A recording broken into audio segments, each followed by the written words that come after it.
নমস্কার, সুকন্যাস কিচেনে তোমাদের সবাইকে স্বাগত। আজকে তোমাদের জন্য আমি নিয়ে এসেছি চিংড়ি মাছের পোলাওয়ের রেসিপি।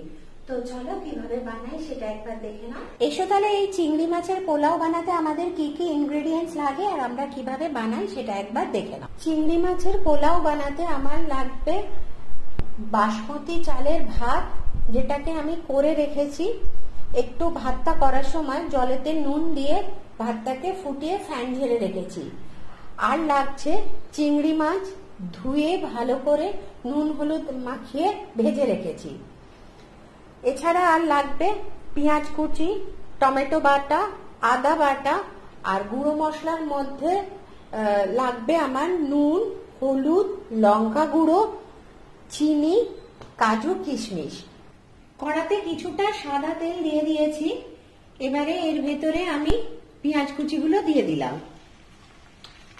পেঁয়াজগুলোকে খুব ভালো করে ভাজবো।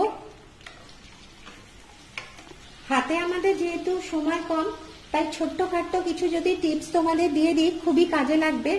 পেঁয়াজ ভাজার সময় যদি অল্প নুন দিয়ে দাও তাহলে পেঁয়াজটা কিন্তু খুব তাড়াতাড়ি ভাজা হয়ে যাবে।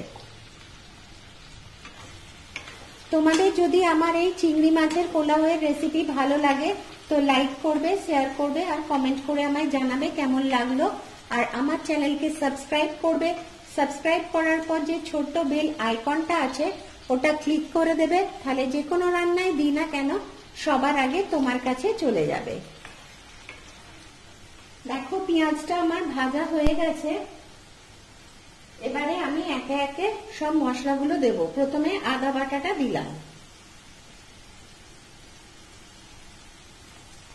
আদার কাঁচা গন্ধটা যাওয়া পর্যন্ত এটাকে একটু ভালো করে কষে নেব। আদার কাঁচা গন্ধ চলে গেছে। এবারে এর ভেতরে আমি টমেটো বাটাটা দিয়ে দিলাম, দিয়ে এটাকেও একটু ভেজে নেব। তারপর হলুদ গুঁড়োটা দিলাম। ভাতে যেহেতু নুন দেওয়া আছে তাই এখন অল্প নুন দিচ্ছি। তারপর চিনিটা দিচ্ছি, আরেকটু চিনি আমি দেব। লঙ্কা গুঁড়োটা দিয়ে দিলাম, কাজু কিশমিশটাও দিয়ে দিলাম। ভালো করে কষবো।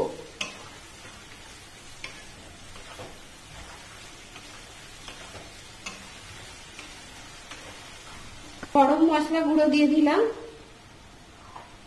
তার সাথে যে চিংড়ি মাছগুলো ভেজে রেখেছিলাম সেগুলো দিয়ে দিলাম, দিয়ে ভালো করে মিশিয়ে নেব।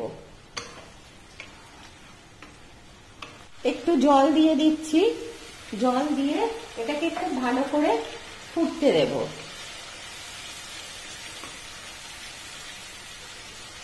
দেখো এটা খুব ভালো মতো ফুটে গেছে।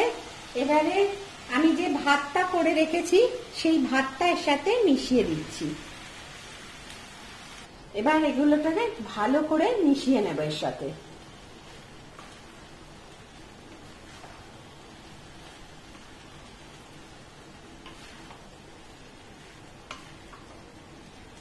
ভালো করে এটা মেশানো হয়ে গেছে। এবার এটা নামিয়ে ফেলবো। তার আগে ওপর থেকে একটু ঘি ছড়িয়ে দিলাম, দিয়ে ঘিটাকেও একবার মিশিয়ে নেব।